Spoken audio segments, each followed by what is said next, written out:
Hello दोस्तों, आपका स्वागत है अपने YouTube channel life study bye धीरज सर में।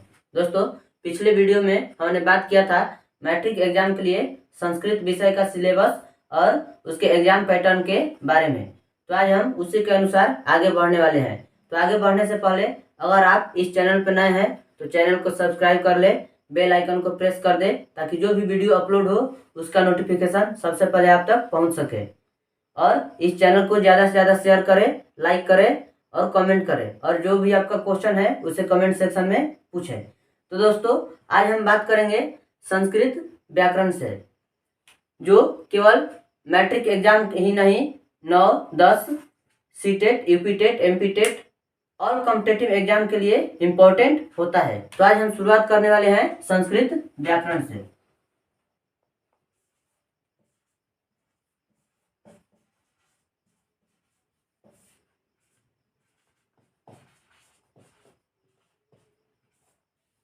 संस्कृत व्याकरण से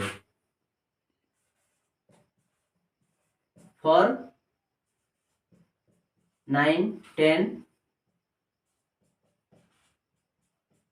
CTET, UPTET all competitive exam, यानी संस्कृत व्याकरण 9, 10 सीटेट, यूपीटेट और कॉम्पिटिटिव एग्जाम के लिए महत्वपूर्ण टॉपिक होता है, जिसकी शुरुआत करेंगे आज पहले चैप्टर वर्ण से। यानी व्याकरण की शुरुआत एकदम बेसिक से करेंगे कि वर्ण क्या होता है। तो दोस्तों, सबसे पहले वर्ण के बारे में बताना चाहेंगे कि वर्ण उस मूल ध्वनि को कहते हैं जिसका कोई खंड या टुकड़ा न हो।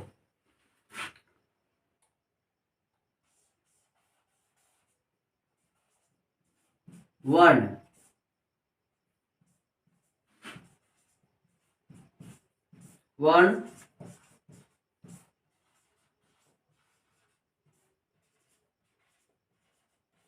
उस मूल ध्वनि को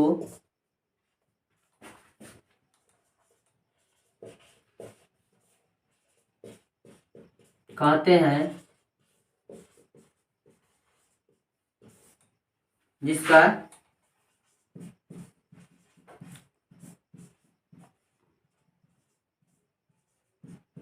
कोई खंड या टुकड़ा न हो। जैसे क, ख, ग, ड डॉट, यानी पूरा क ख होगा, अ, आ, डॉट डॉट, अन, अ, तक। यानी वर्ण उस मूल ध्वनि को कहते हैं जिसका कोई खंड या टुकड़ा न हो। जैसे क ख ग पूरा, अ पूरा यानी अन, अ तक। अब हम बात करेंगे कि वर्ण को कितने भागों में बांटा गया है। तो वर्ण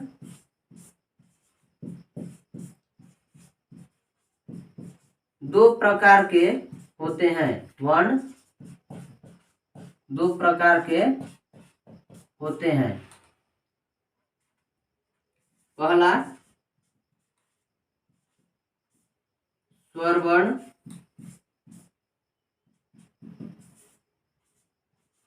और दूसरा व्यंजन वर्ण। यानी वर्ण दो प्रकार के होते हैं, स्वर वर्ण और व्यंजन वर्ण। तो इसको नोट कर ले, और इसके आगे में हम जानेंगे कि स्वर वर्ण क्या होता है और व्यंजन वर्ण क्या होता है। यहाँ पे सबको समझ में आया कि वर्ण उस मूल ध्वनि को कहते हैं जिसका कोई खंड या टुकड़ा न हो। जैसे क ख ग पूरा, अ आ पूरा, अन, अ तक। तो इसको नोट कर ले, तब हम आगे बढ़ेंगे और जानेंगे कि स्वर वर्ण और व्यंजन वर्ण क्या होता है।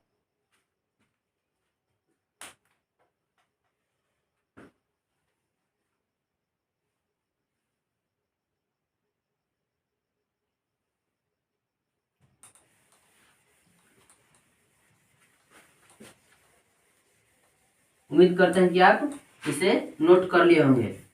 अब हम आगे बढ़ेंगे और जानेंगे वर्ण के प्रकार, स्वर वर्ण और व्यंजन वर्ण के बारे में। पहला स्वर वर्ण। स्वर वर्ण, पहला हम जानेंगे कि स्वर वर्ण किसे कहते हैं। तो जिस वर्ण का उच्चारण, जिस वर्ण का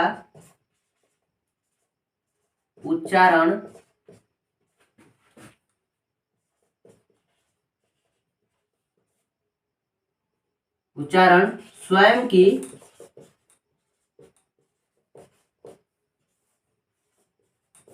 सहायता से होता है, उसे स्वर वर्ण कहते हैं।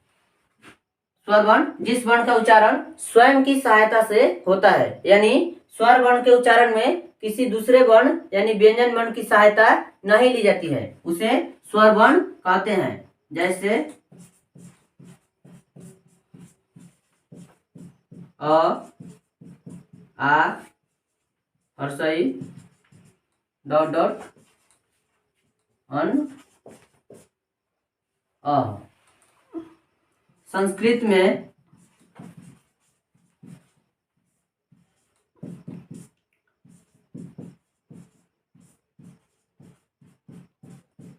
स्वर वर्णों की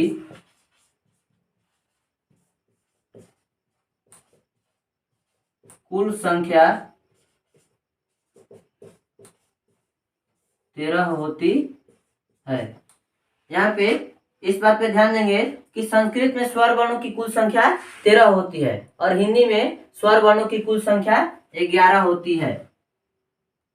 अब हम बात करेंगे वर्ण के दूसरे प्रकार, व्यंजन वर्ण के बारे में। तो वर्ण का पहला प्रकार स्वर वर्ण। सबको समझ में आया होगा कि स्वर वर्ण जिस वर्ण का उच्चारण स्वयं की सहायता से होता है उसे स्वर वर्ण कहते हैं। जैसे अ, आ, हर्षई, दीर्घई। इसका उच्चारण करने में जैसे मान लेते हैं कि अ का उच्चारण करें तो अ, यानी उसमें बस अ का सहायता ले रहे हैं। आ, हर्षई, दीर्घई, यानी स्वर वर्ण की सहायता, स्वर वर्ण का उच्चारण करने में हम किसी अन्य वर्ण की सहायता नहीं लेते हैं। दूसरा है व्यंजन वर्ण।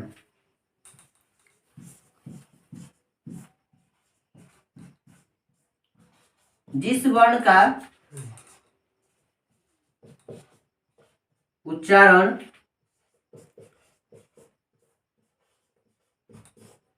स्वर वर्ण की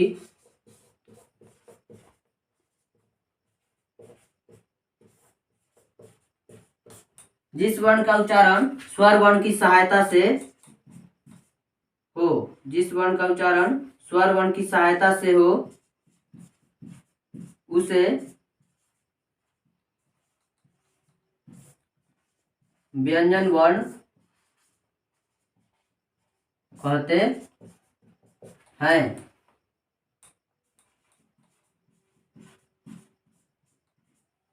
जैसे क, ख, ग, घ, डॉट डॉट, ज्ञ तक। तो यहाँ पे हम जाने कि वर्ण के दो प्रकार, स्वर वर्ण और व्यंजन वर्ण। कि स्वर वर्ण जिस वर्ण का उच्चारण स्वयं की सहायता से होता है उसे स्वर वर्ण कहते हैं, और दूसरा व्यंजन वर्ण जिस वर्ण का उच्चारण स्वर वर्ण की सहायता से होता है उसे व्यंजन वर्ण कहते हैं। जैसे क, ख, ग, घ। मान लेते हैं कि हम क का उच्चारण करते हैं तो क, ख, ग, यानी क का उच्चारण करने में अ का सहायता ले रहे हैं, ख का उच्चारण करने में अ का सहायता ले रहे हैं। यानी यहाँ पे व्यंजन वर्ण जिस वर्ण का उच्चारण स्वर वर्ण की सहायता से हो उसे व्यंजन वर्ण कहते हैं। इसको नोट करेंगे और आगे बढ़ेंगे। और बात करेंगे कि स्वर वर्णों को भी अलग अलग भागों में बांटा गया है और व्यंजन वर्ण को भी अलग अलग भागों में बांटा गया है। तो सबसे पहले आप इसे नोट कर लें, तब हम आगे बढ़ते हैं।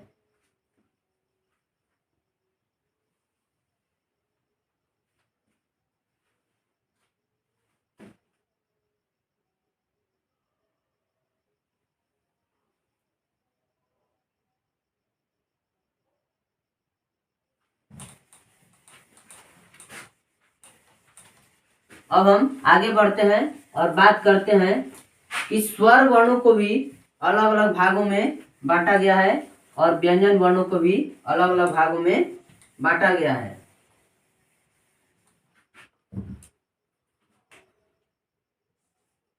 तो पहला स्वर वर्ण,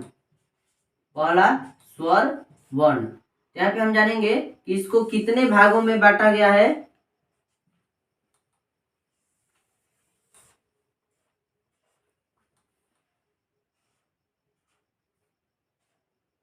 इसको 4 भागों में बांटा गया है। पहला मूल स्वर या ह्रस्व स्वर, दूसरा दीर्घ स्वर,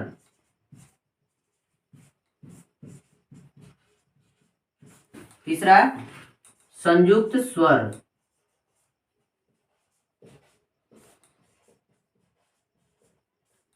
और चौथा अयोगवाह।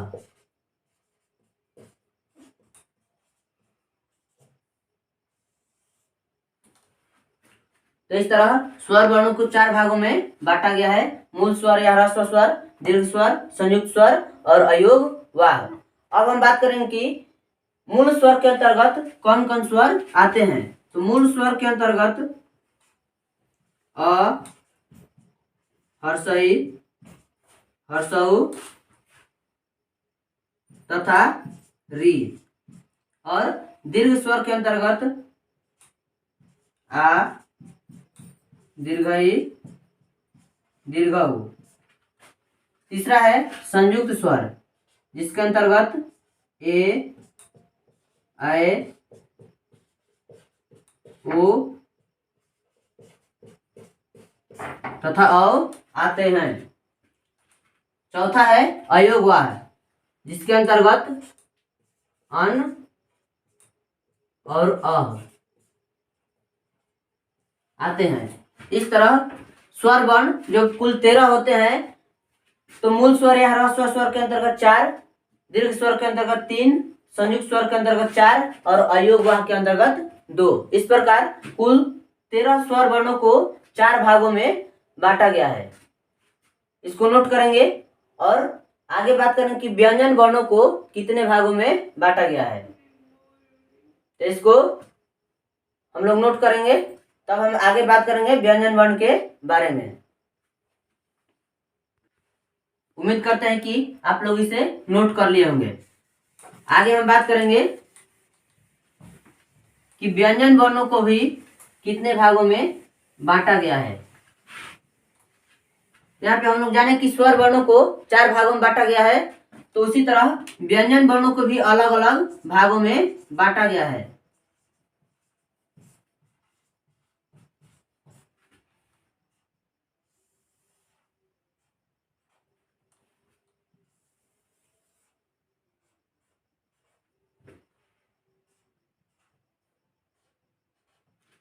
व्यंजन वर्णों को भी 4 भागों में बांटा गया है, जिसमें पहला स्पर्श,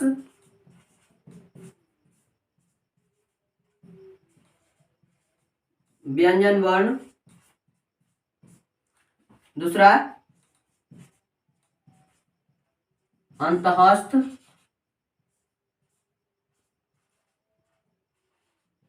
व्यंजन वर्ण, तीसरा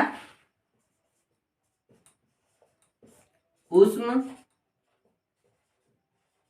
व्यंजन वर्ण, और चौथा संयुक्त व्यंजन। यानी व्यंजन वर्णों को भी 4 भागों में बांटा गया है। पहला स्पर्श व्यंजन वर्ण, अंतःस्थ व्यंजन वर्ण, उष्म व्यंजन वर्ण और संयुक्त व्यंजन।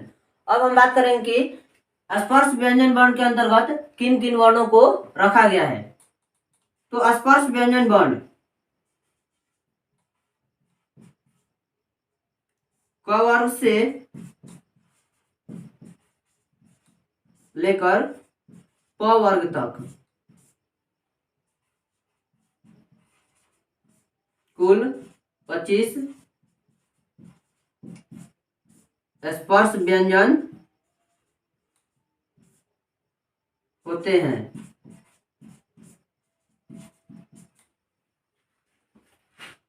अंतःस्थ व्यंजन के अंतर्गत य, र, ल, व।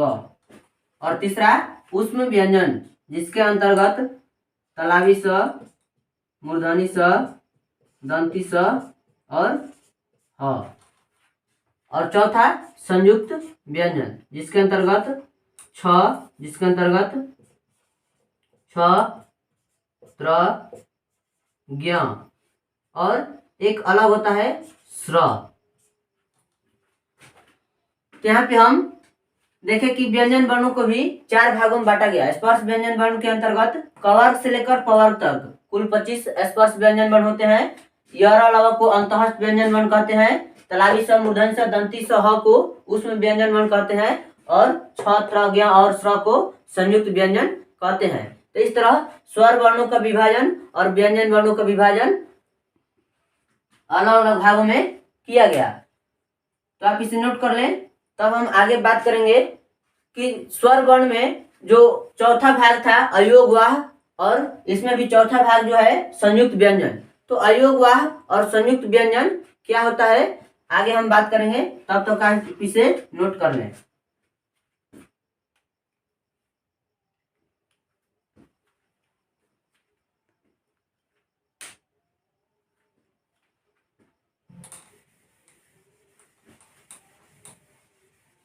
आगे हम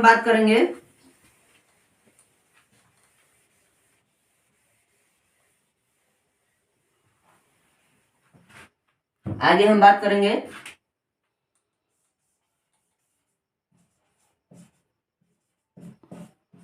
अयोगवाह के बारे में। कि स्वर वर्ण के चौथे भाग में हमने बताया कि अन अ को अयोगवाह कहते हैं। तो अन अ को क्यों अयोगवाह कहते हैं, तो इसका परिभाषा होगा कि वैसा वर्ण जो न तो स्वर होते हैं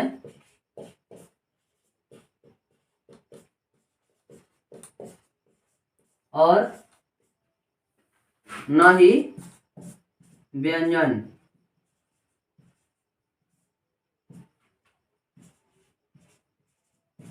उन्हें अयोगवाह कहते हैं।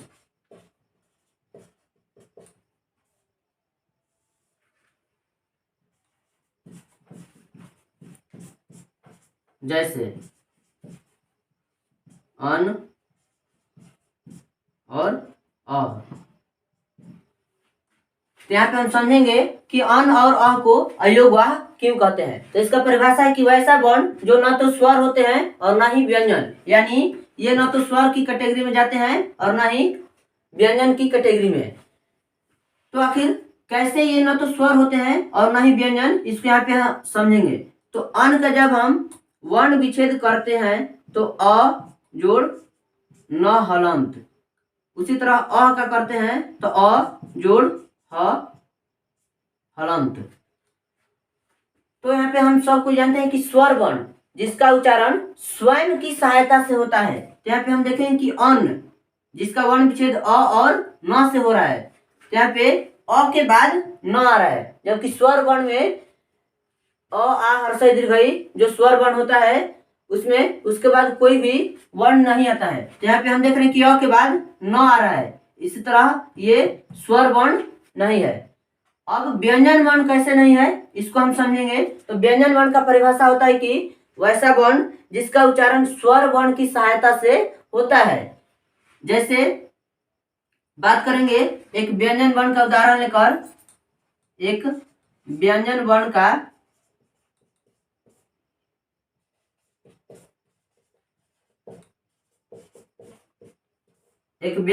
उदाहरण लेकर, जैसे मान लेते हैं क।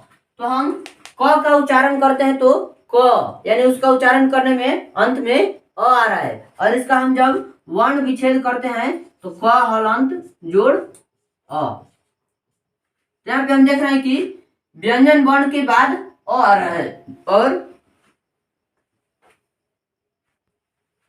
तो इस तरह हम समझे कि अन और अ न तो स्वर होते हैं और न ही व्यंजन, यानी इसका न तो स्वर के साथ योग होता है और न ही व्यंजन के साथ, इसलिए इसका नाम अयोगवाह होता है। तो उम्मीद करते हैं कि आपको अयोगवाह पूरी तरह से समझ आया होगा। अब हम बात करेंगे संयुक्त व्यंजन के बारे में। संयुक्त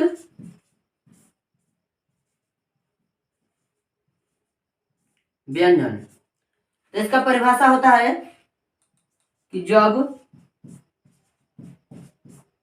दो व्यंजन वर्णों के बीच में कोई स्वर वर्ण न रहे तब उन्हें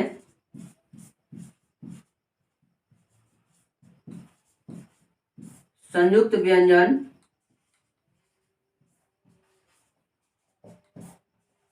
कहा जाता है। जैसे जब हम इसका वर्ण विच्छेद करते हैं तो क हलंत जोड़ स हलंत जोड़ अ, यानी यहाँ पे हम देख रहे हैं कि दो व्यंजन वर्णों के बीच कोई स्वर वर्ण नहीं आ रहा है, यानी दो व्यंजन वर्णों के बाद स्वर वर्ण आ रहा है।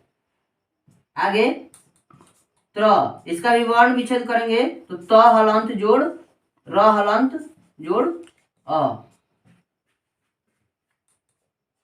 ज्ञ, इसका वर्ण विच्छेद करने पर ज हलंत जोड़ य हलंत जोड़ अ। और चौथा है संयुक्त व्यंजन स्र, जिसका वर्ण विच्छेद करने पर स हलंत जोड़ र हलंत जोड़ अ। तो यहाँ पे हम देख रहे हैं कि छ, त्र, ज्ञ और स्र जो संयुक्त व्यंजन होता है, तो उसका जब वर्ण विच्छेद करते हैं तो उनमें दो व्यंजन वर्णों के बीच कोई स्वर वर्ण नहीं आता है, यानी दो व्यंजन वर्णों के बाद स्वर वर्ण आता है। यानी यहाँ पे हम समझेंगे कि दो व्यंजन वर्णों का आपस में संयुक्त होता है, मेल होता है, इसलिए हम इसे छ को संयुक्त व्यंजन कहते हैं। तो उम्मीद करते हैं कि आपको अयोगवाह और संयुक्त व्यंजन पूरी तरह से समझ आया होगा। यहाँ तक हम समझे कि वर्ण किसे कहते हैं और वर्ण के कितने प्रकार होते हैं। अब हम जानेंगे कि वर्णों की कुल संख्या कितनी होती है। तो वर्णों की कुल संख्या 52 होती है, जिसमें व्यंजन वर्ण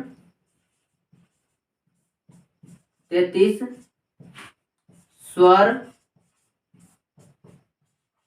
13, संयुक्त व्यंजन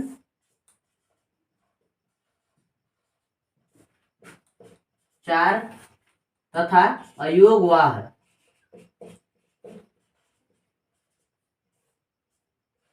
2 होते हैं। इस तरह वर्णों की कुल संख्या 52 होती है।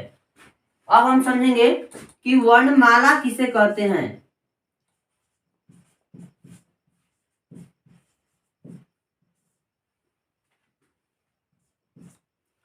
तो वर्णों के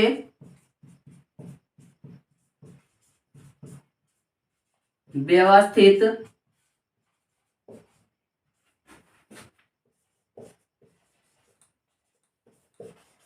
समूह को वर्णमाला कहते हैं।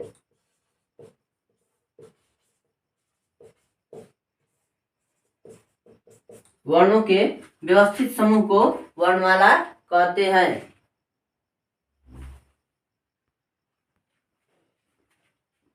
तो दोस्तों आज के वीडियो में बस इतना ही। आज हम संस्कृत व्याकरण के पहले क्लास में सीखे कि वर्ण क्या होता है, वर्ण कितने प्रकार के होते हैं। कल हम बात करेंगे संस्कृत व्याकरण के दूसरे चैप्टर संधि के बारे में। अगर इस चैप्टर से कोई भी क्वेश्चन है तो आप कमेंट सेक्शन में पूछ सकते हैं। और आप इस चैनल पर नए हैं तो चैनल को सब्सक्राइब करें, शेयर करें, लाइक करें, कमेंट करें। और कमेंट में जो भी आपका क्वेश्चन है उसे कमेंट सेक्शन में पूछे, ताकि हमें भी आपको उस क्वेश्चन को सॉल्व करने में आसानी हो। तो बस आज के लिए इतना ही। Thank you.